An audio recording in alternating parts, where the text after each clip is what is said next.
Вот у нас разобраны гидрокомпенсаторы. Один рабочий, другой нет.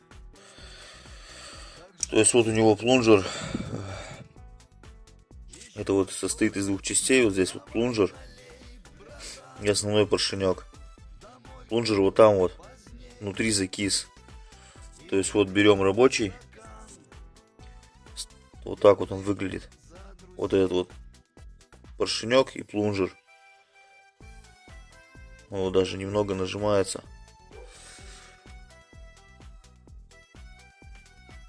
Сейчас я разберу и этот.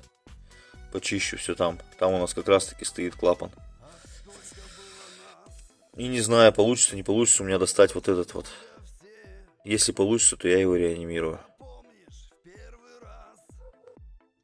Ну что значит, вот разобрал рабочий и нерабочий. Это Приора. Это вообще у нас лачуга Шевроле. То есть вот он выглядит у нас. Здесь клапаночек стоит. Шарик с пружинкой тоже с маленькой. Тут пружинка и сам непосредственно толкатель, который нажимает на клапан. Торец клапана. Так, вот разобрал я, значит. И что вот я вижу тут беда-то? Видите, вот пружиночка сломалась. То есть вот этот корпус встает сюда. И там между ними вот стоит пружинка. Она сломана. Поэтому он у нас и не мог зазор держать. Но это ладно, это одна беда. Вторая это беда, то что вот здесь же стоит еще у нас клапан, шарик. То есть вот он. Не дуйте сюда сильно воздухом, потому что можете выдуть это все. То есть вот разбирается-то он как?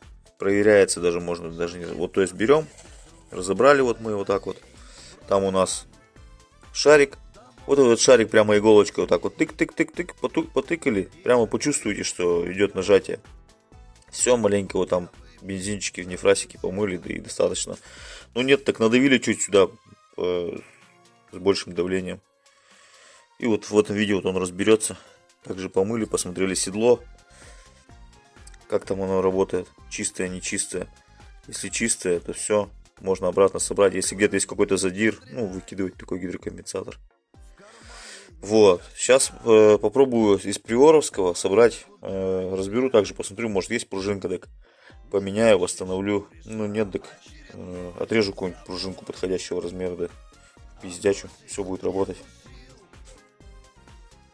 Приоровский разобрал не то по диаметру пружинка. Mitsubishi разобрал тоже не то. От автомата КПП Mitsubishi нашел пружинку.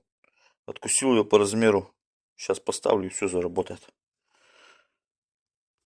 Теперь оба гидрика прожимаются. Заполняем маслом. Кому интересно, как заполнять маслом, посмотрят следующий ролик. А сейчас у нас гидрики заполненные, нисколько не прожимаются. Можно установить на автомобиль и запускать его.